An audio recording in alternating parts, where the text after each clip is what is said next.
Hello dear aspirants. तो अभी 1 अप्रैल से यूपीआई में कुछ चेंजेस होने जा रहे हैं, कुछ नए रूल्स आ रहे हैं। उसको रिलेटेड काफ़ी सारे डाउट्स हैं, जिसमें कहा जा रहा है पुराने नंबर बंद होने वाले हैं। तो क्या क्राइटेरिया है, क्या प्रोसीजर है, तो उसको लेके बहुत सारी क्वेरीज और कंसर्न्स स्टूडेंट्स के चल रहे हैं। इसीलिए हम एक ये वीडियो लेके आ रहे हैं, जिसमें हम आपको पूरा जो नए रूल्स हैं उसको बिल्कुल शॉर्ट में समझाएंगे, ताकि ज़्यादा आप बिना इन सारी चीज़ों पे टाइम वेस्ट करें। जो इम्पोर्टेंट मुद्दे की बात है बस उसको समझ के आगे बढ़ें। देखिए, आगे बढ़ने से पहले एक चीज़ और है कि आपका,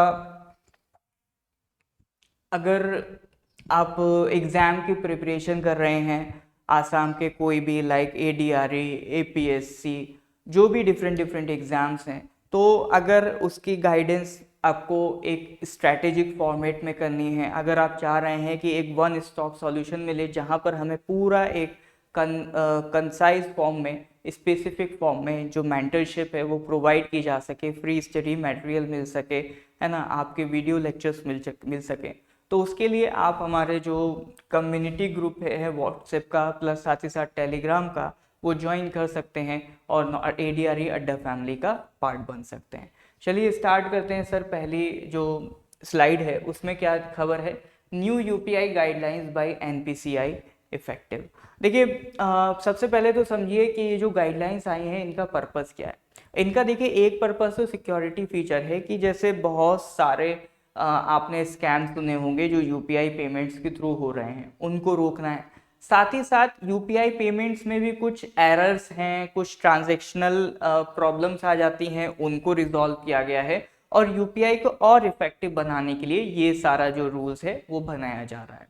अब इसमें जो इम्पैक्ट पड़ेगा, देखिए यूजर पे तो पड़ेगा ही, साथ ही साथ इसमें जो इंस्ट्रक्शंस दिए गए हैं, इसमें जो भी इसके स्टेक होल्डर्स हैं वो सबको इंस्ट्रक्शंस दिए गए हैं। जैसे स्टेक होल्डर्स में हम बात करें, एक तो सबसे पहले सर आपका जो पेमेंट सर्विस प्रोवाइडर है, लाइक जैसे फोन पे है, गूगल पे है, पेटीएम है, वो हो गया।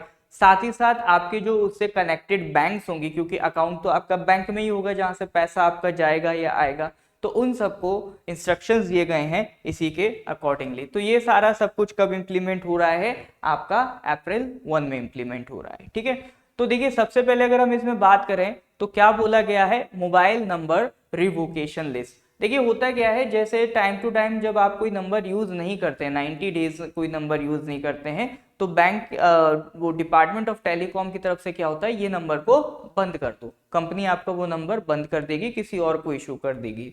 तो उसमें क्या वो प्रॉब्लम आ रहा था कि वो किसी और को मान लो नंबर इशू हो गया आपका, ठीक है, और आपके उस नंबर पे कोई यूपीआई आईडी रजिस्टर्ड थी जिसपे आपका पेमेंट आ रहा था। अब नंबर किसी और के पास चला गया तो वो जो पेमेंट है वो भी आपका कहीं और ट्रांसफर हो सकता है। तो ये सारी ट्रांजैक्शनल एरर्स होने के चांसेस इसमें रहते हैं। तो इसीलिए आपका इनको इंस्ट्रक्शंस दिए गए हैं बैंक्स को कि और पीएसपीस को कि जो डेटाबेस है कि कौन से नंबर एक्टिव हैं उनको ये लोग वीकली अपडेट करेंगे, और जो इनएक्टिव नंबर्स हैं उनसे जितनी भी यूपीआई आईडीज लिंक्ड हैं उन सारी यूपीआई आईडीज को क्या करेंगे, ये डीएक्टिवेट करेंगे। तो ये इनसे कहा जा रहा है ताकि जो आउटडेटेड नंबर्स हैं या नंबर्स रीअसाइंड हैं तो उसमें जो पेमेंट एरर्स होता है उसको रोका जा सके। ठीक है, दूसरा वही इनएक्टिव मोबाइल नंबर्स। तो जो रिसाइकिल्ड नंबर्स हैं उनमें जितनी भी आपके यूपीआई आईडीज होंगी सबको डीएक्टिवेट कर दिया जाएगा।